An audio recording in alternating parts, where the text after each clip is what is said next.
Hello, students and graduates. I'm Craig from the Mind Body Food Institute, and we're just going to quickly have a refresher to look over talking about our niche and why a niche is important. So, a niche is basically I guess, a target or preferred type of client that we would like to ideally work with. So, for some of us, the niche can be quite broad. Many of us have a very unique, specific niche. And my advice to you as a student graduate is to be as specific as possible.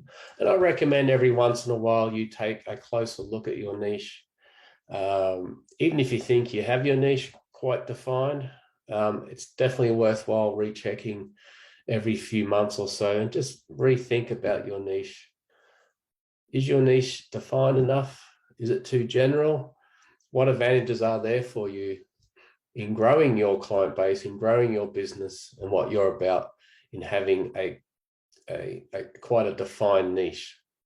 So let's take a closer look. So what are the key considerations when considering defining your niche, or why it's important? What can it do for you as the wellness practitioner coach to have a well-defined niche? What I have here on the screen is just a few key considerations for you to think about. There could be plenty more. You might have plenty of your own ideas as to why having a defined niche will help you and for your own practice in particular. But here's a few general considerations that I recommend you consider when niching down, as the term is, or trying to define who you want to work with a bit more specifically. So first one is language over here. So once you define your niche, or you have quite a specific type of client you want to work with, and that includes where they may live, you might want to work in person, you might want to work with a particular age demographic, etc., or in a particular area that you want to focus on to provide help in. In having that knowledge, then the language, you can really make changes on that. So the language is a generalization term in terms of how you express what you offer to your clients, how you talk about on your social media about who you are, uh, what services are you going to offer, what are you going to express to that potential client about what particular areas can you help them in.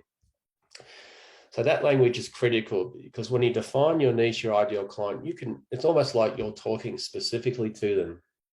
Your target client will understand what you're saying. They will feel that you are there to help them, that you have something that they can gain from to help them move forward in their journey. So that language is critical. Secondly is branding. And yes, that is a coffee cup, Starbucks, I think, but that doesn't matter. Any coffee is good coffee, right? Anyhow, so the branding is critical. So the branding could be anything like the colors you use, the language you use, um, what photos, what graphics design do you use across your website and social media? If you set up a workshop, how does that look? Do you have pull-up banners? What imagery are you using?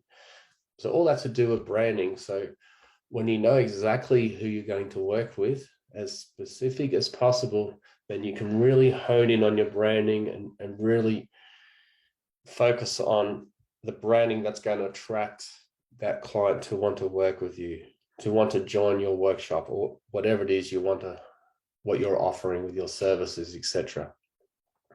Okay, so you're not just going to be doing general branding, trying to hope that every single person that could potentially want to work with you is going to work with you. It's not going to happen. So be specific with your branding.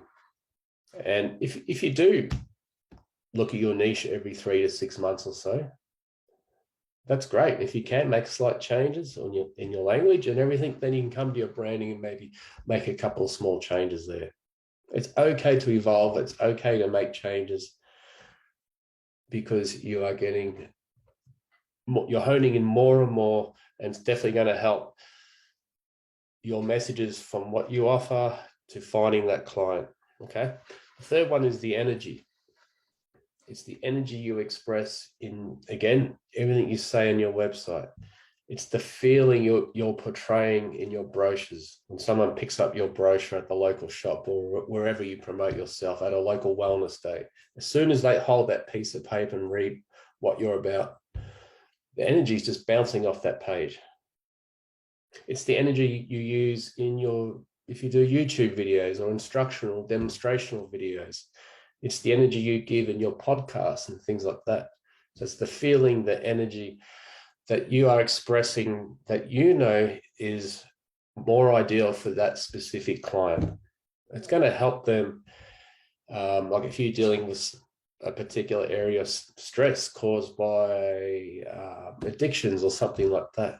How might that potential client of yours be thinking and feeling at that moment when they're listening to your podcast or they're reading your offer or brochure?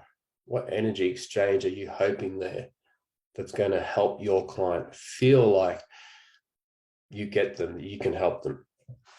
Fourthly is advertising.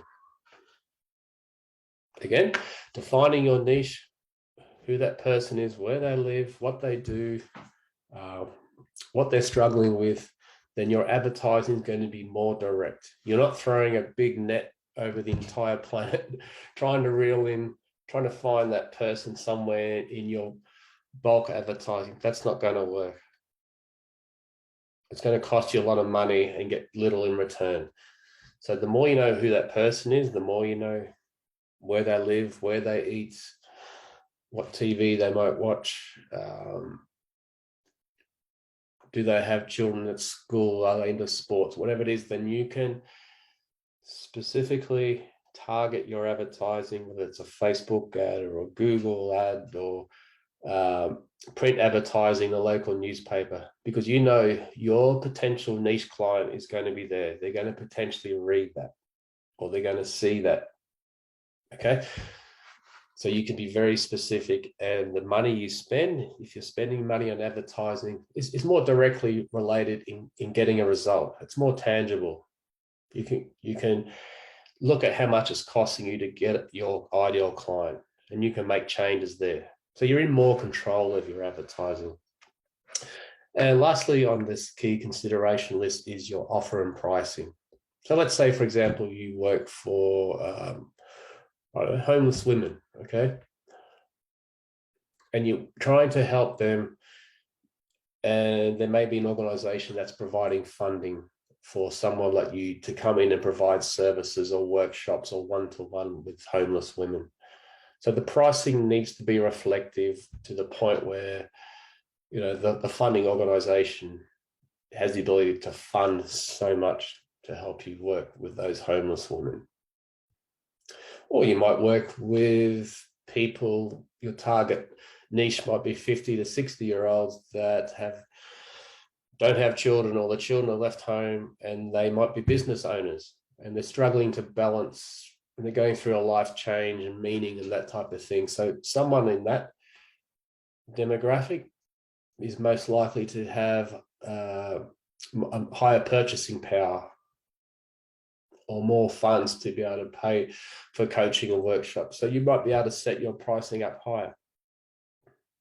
In any case, consider your demographic, which will definitely help your price. If you price too high or too low, depending on who you're targeting, it may confuse that potential client. They might think, oh, you don't offer much, or you're offering too much, or etc. So really think about that.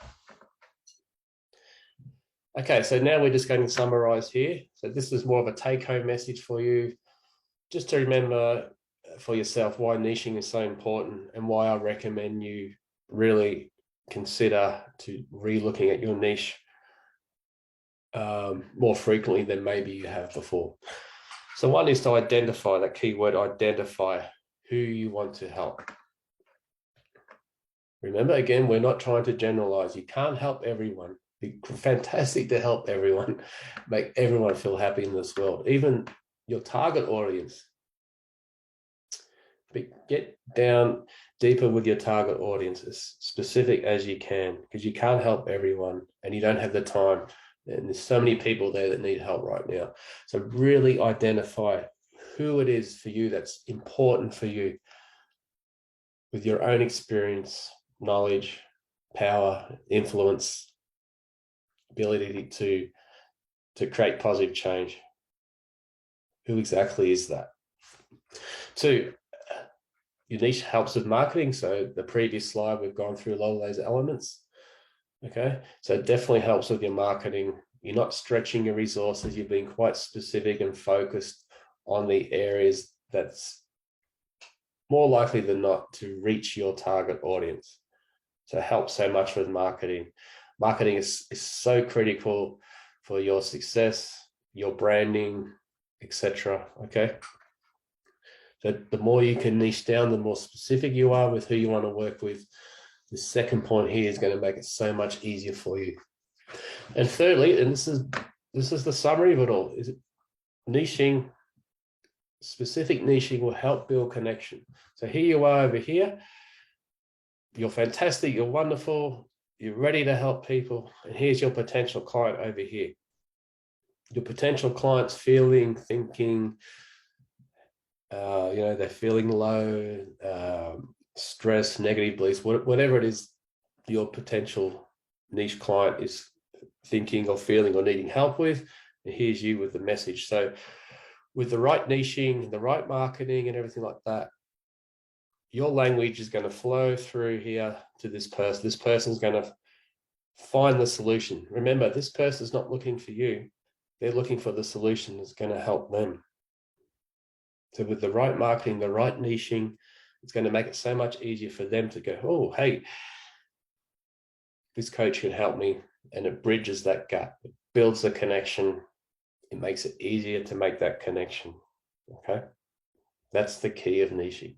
All right, guys, thanks very much. If you've got any comments, you can always welcome to email us to students@mindbodyfoodinstitute.com or just comment below and I will help you directly. Thank you so much.